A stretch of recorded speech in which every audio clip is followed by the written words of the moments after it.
bienvenue à toutes et à tous. Je suis Marius, j'espère que vous allez bien. Annoncé pour le 7 juillet 2023 dans les salles japonaises et indéterminé dans le reste du monde, le nouveau film Resident Evil, Death Island, prendra place en 2015. Autrement dit, après Vendetta et entre Resident Evil 6 2013 et Resident Evil 7 2017. Chris et Claire Redfield, Jill Valentine, Leon S. Kennedy et Rebecca Chambers sont tous de la partie. Mais de quoi va parler ce film concrètement? J'y viens les amis. Le scénario du film repose sur la mission de sauvetage du docteur Antonio Taylor par Leon Kennedy, tandis qu'une épidémie de virus T éclate à San Francisco. Seul indice, toutes les victimes avaient visité l'île d'Alcatraz. Comme le montre la bande-annonce, c'est bien dans l'enceinte de la célèbre prison fédérale qu'un nouvel antagoniste va déverser des tonnes d'armes biologiques et mettre en difficulté nos 5 vétérans. Et tout ça, les amis, me donne vraiment l'eau à la bouche, quoi. En tant que fan de Resident Evil, quoi de plus normal quand même, hein? Ce film annonce également le retour de Maria Gomez, personnage que nous avions rencontré dans Vendetta. Ce qui est cool déjà parce que c'était plutôt logique qu'on allait la revoir, mais aussi parce que je l'ai beaucoup appréciée. Donc ça c'est cool qu'ils aient pas oublié le perso et qu'elle va avoir une importance dans le prochain film. Franchement oui c'est cool. Par ailleurs, notons qu'aucun événement canonique de la franchise n'a eu l'occasion de réunir Léon et Jill au même endroit. Jusqu'à maintenant, hein. Et ça c'est vraiment génial.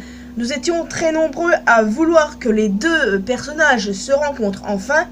Et maintenant, c'est chose faite. On voit des interactions dans les trailers et tout. Et c'est vraiment génial. J'ai trop hâte de voir ce film pour ça. Vraiment, les interactions entre les personnages, c'est ça qui m'intéresse le plus en soi. La bande-annonce m'a vraiment hypé de ouf. On va avoir droit de nouvelles interactions entre Chris et Claire. Franchement, il faut développer davantage la relation frère-sœur entre les deux. Ça c'est pas assez développé à mon goût, donc ce serait l'occasion de faire de quoi dans ce film. Entre Claire et Léon, évidemment, Infinite Darkness m'avait un peu laissé sur ma faim avec ça. Parce que vu comment les deux se sont quittés, mais après bon, Infinite Darkness c'est après Resident Evil 4. Et comme ce film Death Island c'est après Vendetta, donc entre temps ils se sont réconciliés à mon avis. Enfin. Sans oublier Chris et Jill, évidemment, mon duo préféré all time dans la franchise, enfin. Et Chris et Léon, évidemment. Chris et Rebecca. Enfin, tout le monde, quoi. Vous avez compris. C'est pour ça, j'aime tous les personnages et les interactions entre tous. Ça peut être vraiment intéressant à voir. Surtout entre Léon et Jill, parce qu'on n'en a jamais eu. Et ça, j'ai hâte de voir ce que ça va donner. Quoi qu'il en soit, il demeure quelques questions, bien évidemment, et notamment sur le personnage de Jill. Pourquoi Jill a-t-elle exactement la même apparence que dans le remake de Resident Evil 3, dont les événements se déroulent en 1998? Et bien sur ça, nous avons eu la réponse. La contamination au virus a ralenti le vieillissement de ses cellules, tout simplement. Explication logique pour ma part. Mais il y a une autre question, toujours sur Jill. Pourquoi est-ce qu'elle n'est plus blonde? Parce que oui, dans Resident Evil 5, elle était blonde. Je trouvais que ça donnait un petit côté sympa. Mais pourquoi du coup? Eh ben la réponse est plutôt facile à deviner, hein. Wesker, simplement. Jill s'est débarrassée de ses cheveux blonds pour cette raison. Il est évident que ça l'a traumatisée. Et puis, on ne sait pas ce qu'il lui a fait durant tout ce temps, alors écoutez, je peux comprendre qu'elle ait décidé de se débarrasser de tout ce qui l'a rappelé Wesker. Perso, je l'aimais beaucoup en blonde en soi, mais bon, c'est compréhensible. Ouais. Surtout par rapport au personnage de Jill et son traumatisme. Maintenant, nous allons passer à d'autres questions, mais plus en rapport avec Jill. Ma question maintenant est, va-t-on voir Ada Wong? Étant donné qu'elle n'était déjà pas là dans Vendetta, il y a des chances qu'elle ne soit pas dans ce film non plus. Même si j'aimerais bien, personnellement. Il y a autre chose que j'aurais bien aimé, revoir d'anciens personnages. Ou qu'ils soient mentionnés, hein, peu importe. Jake, Sherry, Shiva, Ashley, que j'ai particulièrement adoré dans le remake, Billy ou encore Carlos. Je rêve de savoir ce que sont devenus ces personnages, les amis, parce que on n'a pas eu de nouvelles d'eux depuis longtemps. Même si oui, le remake de Resident Evil 3 date seulement de 2020, je crois. Mais là, on parle en termes de chronologie. Je rêve surtout de savoir ce que deviennent Carlos et Billy en fait, hein, personnellement. Genre, Jill et Rebecca pourraient les mentionner, non? Ce serait intéressant, au moins une petite mention pour chacun de ces persos. Je ne demande pas la lune, s'il vous plaît. Mentionnez au moins ces persos-là.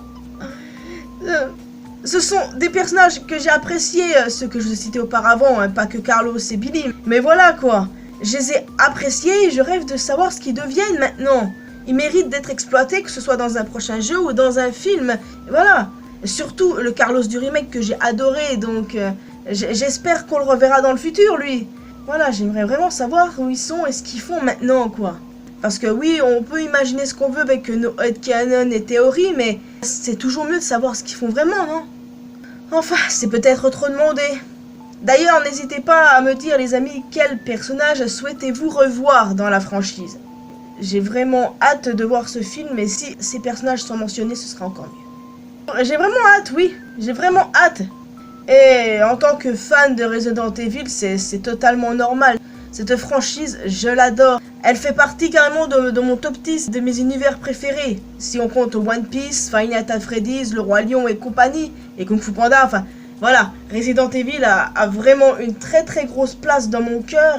D'ailleurs les amis, la semaine prochaine, j'ai une vidéo à vous proposer sur Louis, en rapport avec le remake de Resident Evil 4. Enfin bon.